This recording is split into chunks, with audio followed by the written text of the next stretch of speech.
أعوذ بالله من الشيطان الرجيم.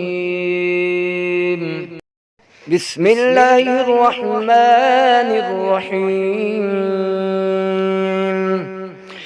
ألهاكم التكاثر حتى زرتم المقابر، كلا سوف تعلمون ثم كلا سوف تعلمون، كلا لو تعلمون علم اليقين لترون الجحيم ثم لترونها عين اليقين ثم لتسألن يومئذ عن النعيم. صدق الله العظيم.